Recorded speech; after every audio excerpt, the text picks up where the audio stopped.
Now, Syrian state television says that Israel has fired rockets at a major military airport in Syria, just west of the capital Damascus. The army says several rockets were fired from northern Israel just after midnight. The airport in Syria is a major facility used by the elite Republican Guards. A Syrian army commander is warning Tel Aviv there will be repercussions.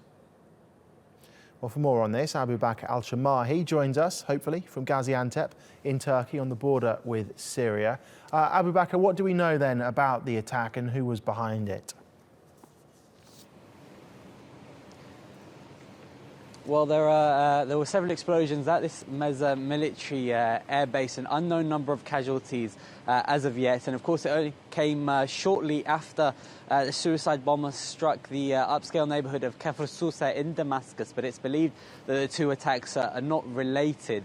In terms of the Mezzah base, it's one of the main bases for the Syrian regime, especially for the elite Republican Guards. It's used often to target some of the rebel-held districts outside of Damascus. But it's believed that this specific attack was Israel and was Israeli airstrikes. Now, the Israelis, of course, as ever, have not confirmed nor denied their involvement, but several reports indicate that they heard or reported that they heard the sound of fighter jets before the strikes, which would indicate that this was most likely Israel. As I've said, Israel has not commented. The Syrians usually, actually the Syrian regime, usually chooses to remain tight-lipped on the issue of Israeli attacks, especially during the war. But this time the Syrian army has been quoted as warning the Israelis of the repercussions of what they called this flagrant attack. But as I've said,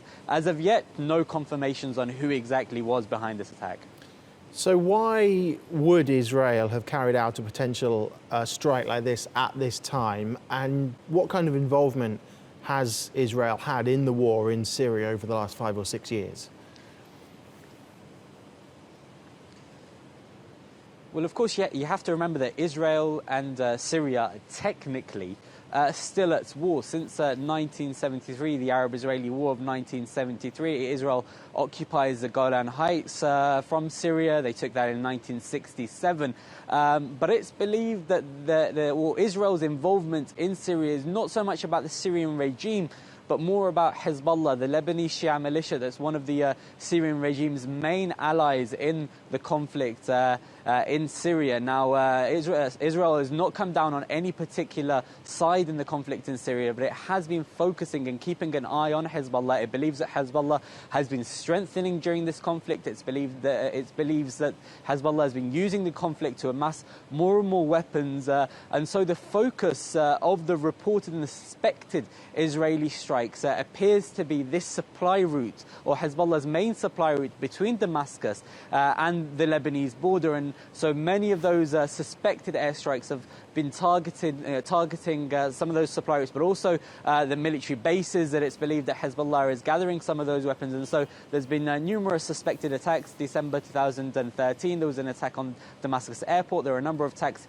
in 2015 as well as the assassination of a leading Hezbollah military leader, Samir Qantar, which Israel was also believed to have been behind. But as I've mentioned, Israel, as ever with all of these reported attacks, does not confirm its involvement. OK, Abubakr, thank you.